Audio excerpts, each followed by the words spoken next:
আসসালামু আলাইকুম। Sabina healthy and tasty food কিচেনে সকলকে স্বাগত জানাই। আজ আমি আমের আইসক্রিমের রেসিপিটি নিয়ে এসেছি। এখন আম শেষ হতে চলেছে, তাই ভাবলাম এই রেসিপিটা আপনাদের সাথে শেয়ার করি। কারণ এরকম আমের আইসক্রিম আমি বাড়িতে বানিয়েছিলাম, দারুণ খেতে হয়েছিল। সেই জন্যই ভিডিওটি আপনাদের সামনে নিয়ে এসেছি। এখানে আমি 4টি বড় সাইজের আম নিয়ে নিয়েছি। এরকম আম বাজারেতে সব জায়গাতেই পাওয়া যায়, আর এই আমগুলো কিন্তু খুবই মিষ্টি হয়। আর এই আমগুলো আমি এবার ভালো করে ধুয়ে সেগুলোকে আমি মুছে নিচ্ছি।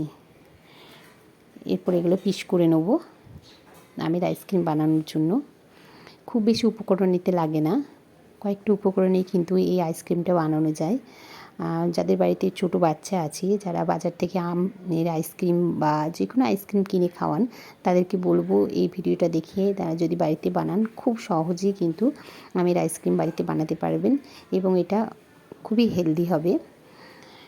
বাজারে যে আইসক্রিমগুলো আমরা কিনে খাই সেগুলো সচরাচর স্যাকারিন দেওয়া থাকে, কিন্তু আমরা বাড়িতে তো স্যাকারিন ব্যবহার করি না। তাই বাড়িতে কত সহজে আমের আইসক্রিম বানানো যায় আমি সেটা আপনাদেরকে আজকে দেখাচ্ছি। দেখুন আমগুলো এরকমভাবে আমি টুকরো করে নিয়েছি। এরপরে এগুলো আমি মিক্সার গ্রাইন্ডারে গ্রাইন্ড করে নেব। এখানে আমের টুকরোগুলো দিয়ে দিলাম।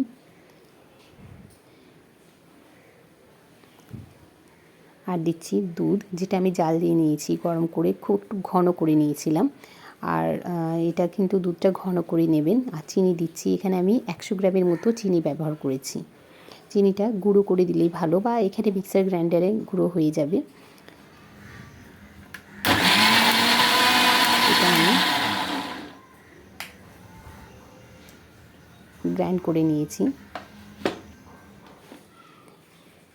দেখুন কত সুন্দর পিউরিটা তৈরি হয়েছে।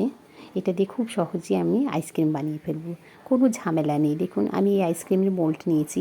আপনারা যাদের বাড়িতে আইসক্রিমের মোল্ড নেই, তারা গ্লাস অথবা বাটিতেও কিন্তু এটা বসাতে পারবেন। আমার কাছে এই মোল্ডটা আছে, সেই জন্য আমি আইসক্রিমের মোল্ডে বানাচ্ছি। এবার দেখুন এখানে 6টা মোল্ড আছে আমার, 6টাতে আমি দিয়ে দিলাম।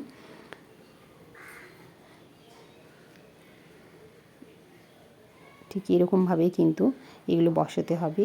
আর আইসক্রিমের যে ব্যাটারটা বানাবেন একটু ঘন মতোই করবেন, তাহলে খেতে খুবই ভালো হয়। আর বাকি যেটা বেড়েছিল আমি সেটা একটা গ্লাসে দিচ্ছি। দেখুন একটা ছোটো মতো গ্লাস, সেটা দিয়ে দিলাম। গ্লাসটা ভর্তি হয়নি, সামান্যই হয়েছে, আমি তবুও গ্লাসেতেই দিয়ে দিলাম। এরপর ফয়েল পেপারের সাহায্যে এটা আমি মুখটা বন্ধ করে দিচ্ছি।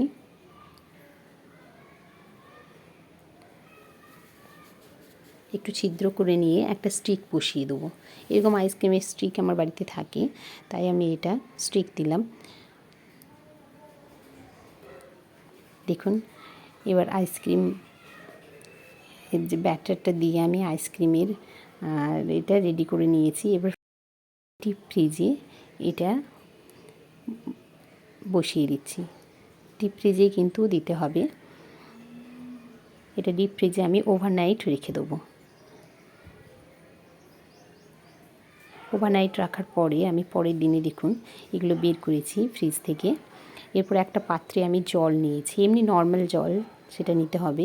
একবার করে জলে ডোবাতে হবে, তাহলে দেখবেন মোল্ড থেকে এগুলো সহজে, কত সহজে বেরিয়ে আসবে।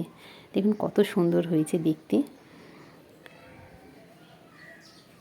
খুব সহজে এগুলো বেরিয়ে আসছে মোল্ড থেকে।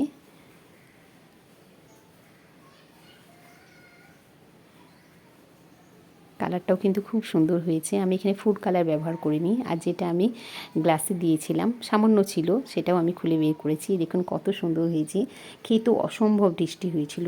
তাই দর্শক বন্ধুদের কাছে আমার অনুরোধ রইল, আমার ভিডিওটি দেখে আপনারা অবশ্যই বানাবেন রেসিপিটা, এবং আমার রেসিপিতে লাইক দেবেন আর রেসিপিটা বেশি বেশি শেয়ার করবেন। দেখার জন্য অসংখ্য ধন্যবাদ।